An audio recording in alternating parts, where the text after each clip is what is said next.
Welcome to Unity DAO, and this is the 9th episode, episodes that look into my life. So this particular episode, episode 9, is about the civil society organizations I co-founded.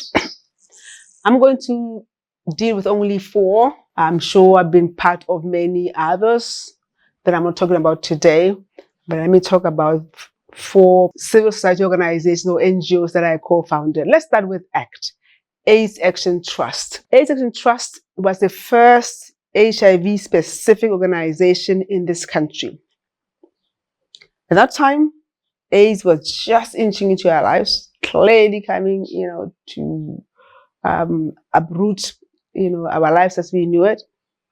But there were NGOs that were doing some AIDS work, some HIV/AIDS programming. So AIDS Action Trust was the first organization that actually does only with HIV/AIDS. It was co-founded by my sister, who had been a nurse and worked for the Red Cross, and had seen as they were collecting blood. What was happening is, as we said it, the page was turning red.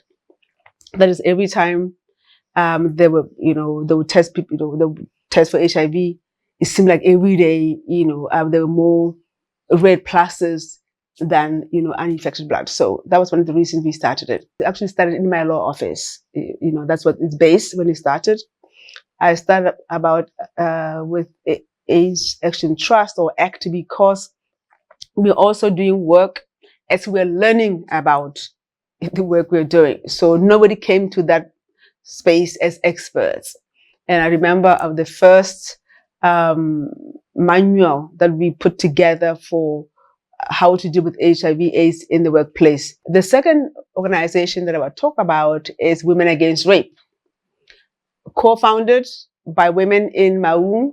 We're still based today. But because of my work in other organizations, and because of clearly my interest in social issues, in human rights issues, and justice issues, it was very clear, and also as a lawyer, I was roped in to actually draft the Constitution and also serve as an advisor of WAR for many years. So WAR is still going strong, doing great work, but we need more of them across the country. Then there was WLSA, or Women's Law in Southern Africa project. Very interesting project this was. WLSA still survives, especially still strong in Zimbabwe and in some of the countries. It was a regional project. WLSA was a regional project. It was about research.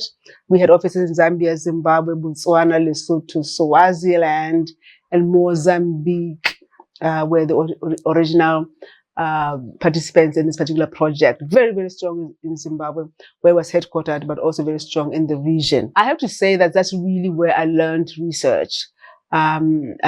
Because we've been trained how to do the research as we're doing it. And we learned a lot about how these countries are similar, but still not the same.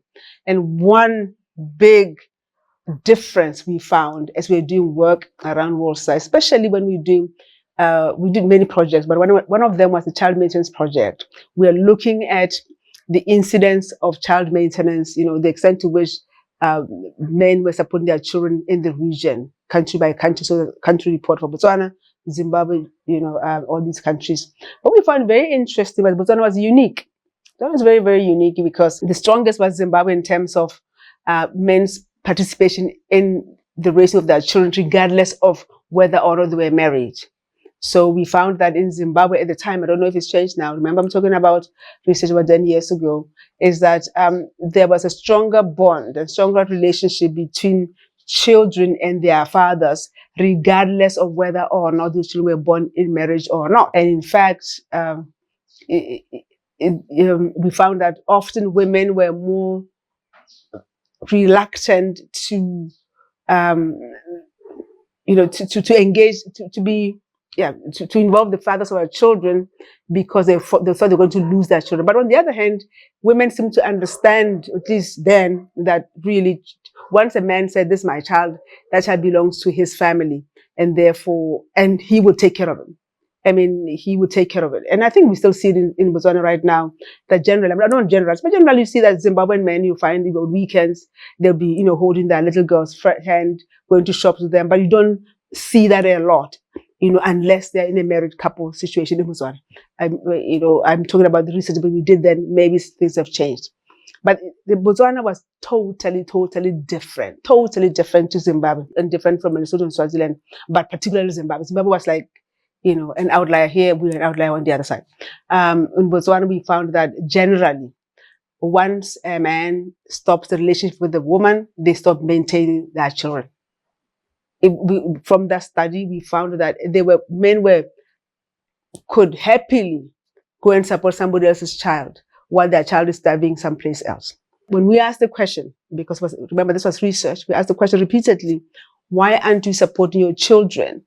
But you are living with another woman, and whatever money you're bringing to this homestead, and you're supporting this homestead, they would answer, the man who she's now with must support those children. So we found that, I don't know, maybe things have changed, I hope things have changed, but the general position at the time we're doing the research, there was this cultural posture, position, or attitude that if you are not married to the woman, the children are not yours, and you have no obligation to pay child support. Many of them would say, okay, but I've paid senior or damages or mareban, and therefore that means that they are no longer my children. So we found that really, really interesting. We also did another study with very, very interesting results. This one had to do with widowhood. We were looking at widows and widowers and their lives after widows, the access to resources after the death of their partner. Swaziland and Zimbabwe was, again, an outlier in terms of really bad for women. Zimbabwe was even bad. I think Zambia, I would say, was particularly bad because, your husband dies. If you don't get married to the brother, they come and take everything from you. That was then. I'm not saying it's happening now. So it's a big problem of widows and widows' rights in Zambia. We didn't find that much of the there were problems, but they were not as much as you found in other countries when it comes to Botswana. But we learned other things, about widowhood, which I'm sure is also falling out of disuse. We followed women who were widowed and looked at the rituals of widowhood. Very interesting. Remember, Ghana culturally, you are entitled to women to information as you are part of that sector. So, for example, you won't know about menstruation until you have a period. You won't know about marriage until you are getting married. That's why when somebody's getting married and they have the last instructions, or hola, only married people go there. So if you are married, you don't even know what's happening there. So you won't know what's happening to a widow until you are widowed yourself. So you're actually shocked on the morning, after your husband dies, all these things that you have to do. So you find that very interesting. Maybe if you have time, we can talk about the rituals of widowhood in Botswana. And as we learned them from that research, it was very, very, very interesting.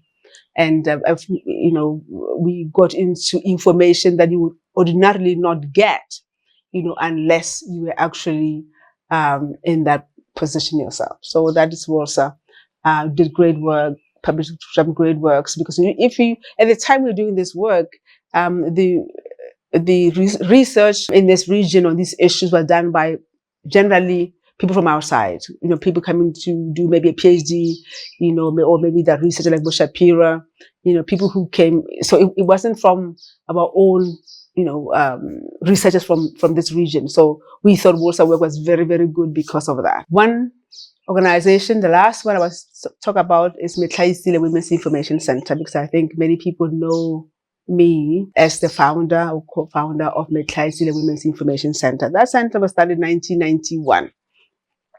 And you'll recall that 1991 would be like 4 years before the Beijing conference. It would have been 6 years after the Cairo, I think it was Cairo conference. So it was a time when there was a lot of activities, a lot of talk around women's human rights. It was a year before the Vienna Convention or the Vienna Conference, where it was, really strongly declared that women's rights are human rights. Because before, people used to think about human rights and then women's rights, as if women are not human, and therefore their rights are not human rights. So really, the whole statement that women's rights are human rights was made very, very powerfully at the Vienna conference in 1992. And I would have been, have founded Metaisile, been a year then. And I want to say I'm proud of Metaisile for many reasons, but we can talk about that when you have time. But one of the things I'm proud of is that I brought people from my organization to conferences as far as Senegal to prepare for Beijing and Beijing itself. It was a wonderful journey of learning, of teaching, of exchange of ideas, of growth, personal growth myself.